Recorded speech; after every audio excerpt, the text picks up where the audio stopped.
Buy or sell?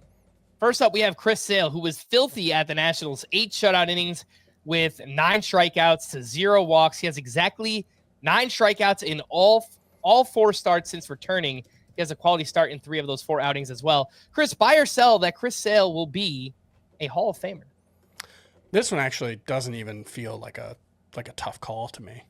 I think Chris Sale's fairly obviously a Hall of Famer.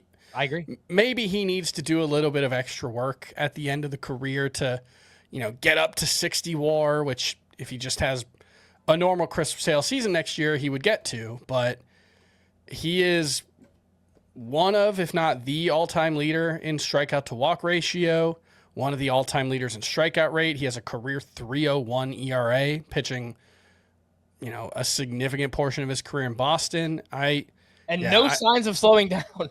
Yeah, no, that's the thing is that he's had all these injuries, but when he's on the mound lately, he remains phenomenal. I thought you were going to ask that if he's the number 4 SP for next season, because I think that's where I'm going to land. All right, well, just wait, because next up, Logan Gilbert fell 1 out short of a quality start at the Royals. 5 2/3 innings, 2 runs with 5 strikeouts, 11 whiffs on 89 pitches. Did give up some hard contact in this outing, but he has allowed 3 earned runs or fewer in 5 straight.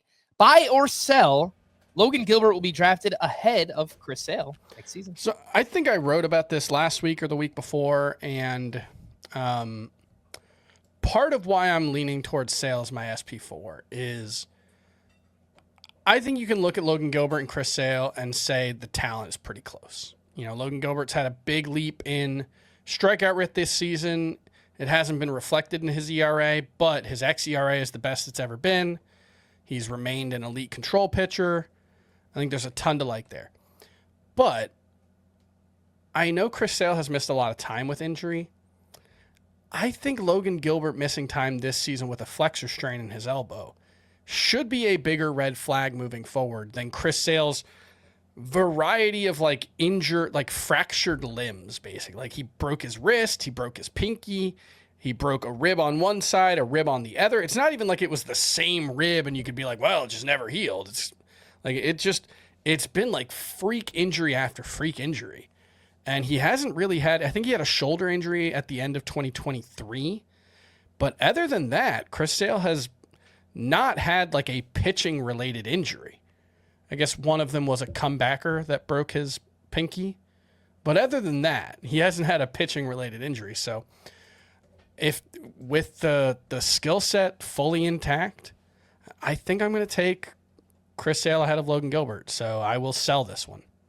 I think I might take Yamamoto ahead of Logan Gilbert as well, but haven't completely dug into, starting pitcher rankings for next season. I think it's just a volume thing that holds Yamamoto back just a little bit. It does. But man, you said it. That's phenomenal. Elbow flexor thing with Gilbert. Now Yamamoto had the shoulder injury last year, but his most recent season has been healthy and had a very good track record of health in Japan. Yeah.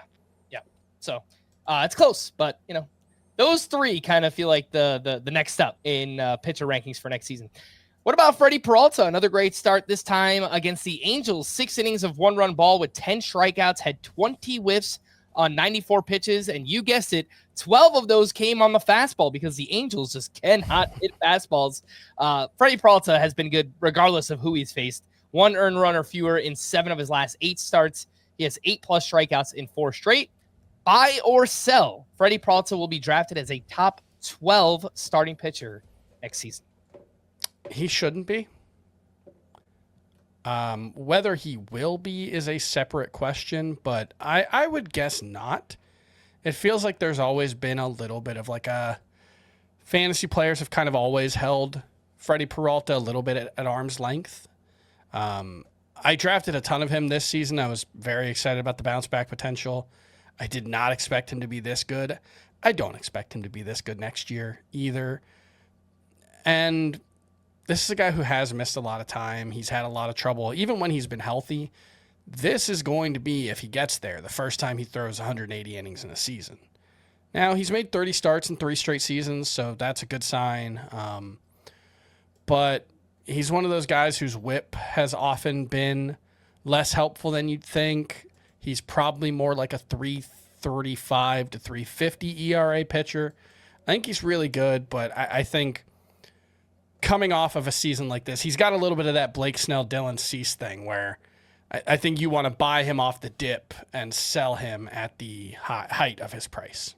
Freddy Peralta, by the way, up to 17 wins now. That is tied for the league lead with Max Fried. So not a stat we talk about often, but it's obviously a useful one still for fantasy. Is he going to be a Cy Young finisher? I don't think he's going to be like a finalist. Like, is he going to be a finalist? I don't think he's going to be the winner. It's going to be Paul Skeens, maybe Christopher Sanchez, but I think something weird would have to happen. But Yamamoto. Yeah, Yamamoto. I think Skeens, Yamamoto, and Sanchez will be top. Peralta, it's going to be real close with Peralta versus Yamamoto, though, because Peralta's going to end up with probably more innings. Yeah, I don't know. They have basically the same ERA right now. They're separated by 100th of a point. Maybe I'm selling them a little bit short here. I don't know. Cade Horton, another solid start at the Pirates. 5 innings, 1 run, 6 strikeouts. His second half has just been incredible. It's a sub-1 ERA, a sub-1 whip in the second half. Buy or sell, Cade Horton will be one of the toughest pitchers to rank for next season. Yeah, I think I've said that several times. Basically, every time he's started for the past month. Buy that one. I have no idea. I think he's good. I think he's certainly talented, but he just has weirdly not missed enough bats to justify the kind of production we're getting out of him. And I know he keeps doing it, and so at some point we're going to do you just have to buy it. But I think given an off season to get away from how good he was in the second half and really look at the underlying numbers, which are good but not great, I'm not sure Cade Horton should be a top 30 starting pitcher next season or even a top 36 pitcher. It's tough because once you get to that range, there's just a lot of fungibility, but he's had a lot of injury issues over the years.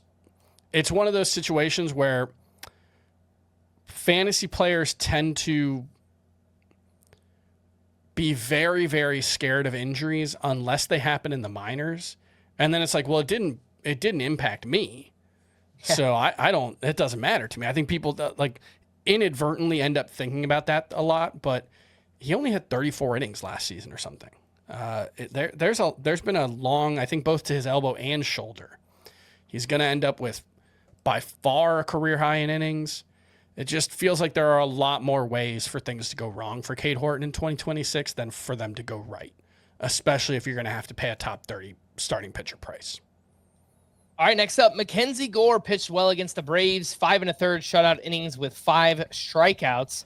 Buy or sell, this is just who Mackenzie Gore is. Tons of strikeouts, ERA around 4, and a whip that is untenable. Basically, there's not really any more untapped potential here for Mackenzie Gore. This is just who he is.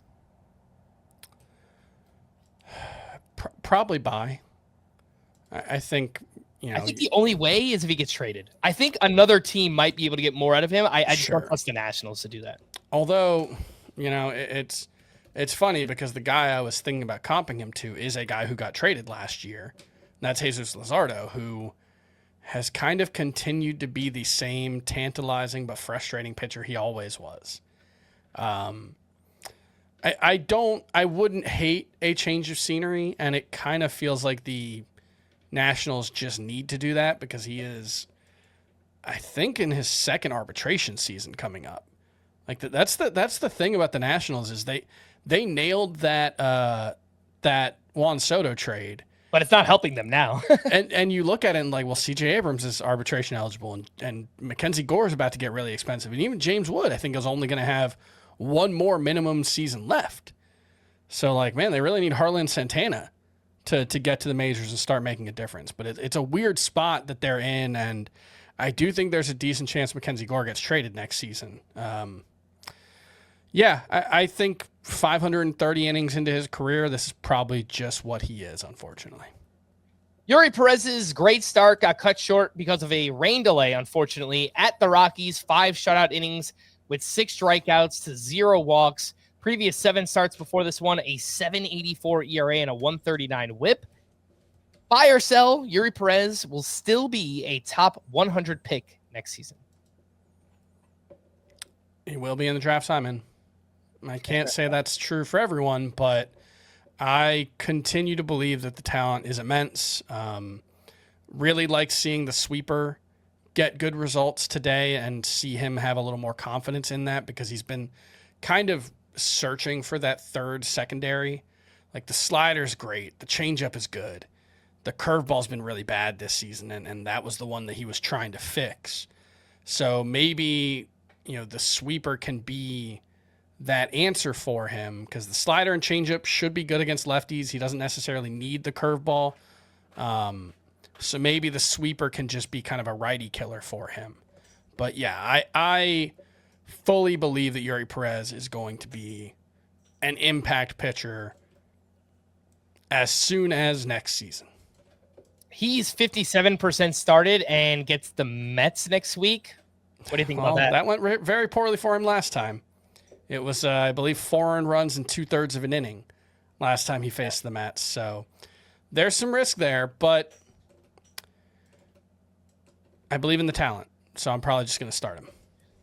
We mentioned Shohei Ohtani. He threw 5 no-hit innings here against the Phillies, and he had 5 strikeouts to 1 walk in this one. Just the second time that he's completed 5 innings in 13 starts this year. Buy or sell that Shohei Ohtani will be a viable starting pitcher in fantasy next season? Oh, absolutely. Buy. I think there are still going to be workload limitations, but it's not going to be a hard cap like it is now. He's going to go 6 innings pretty regularly next season. It's going to be every 6th day, but he looks awesome. He looks, he's had these starts where, like, the fastball is getting tons of whiffs. He's had starts where, like, the curveball looked really, I think he struck out Harper on a nasty curveball today. He's incredibly talented. So I do think Shohei Ohtani, in a league where you can use him as a starting pitcher and you don't have to make that choice, is probably going to be a top 40 starting pitcher next season.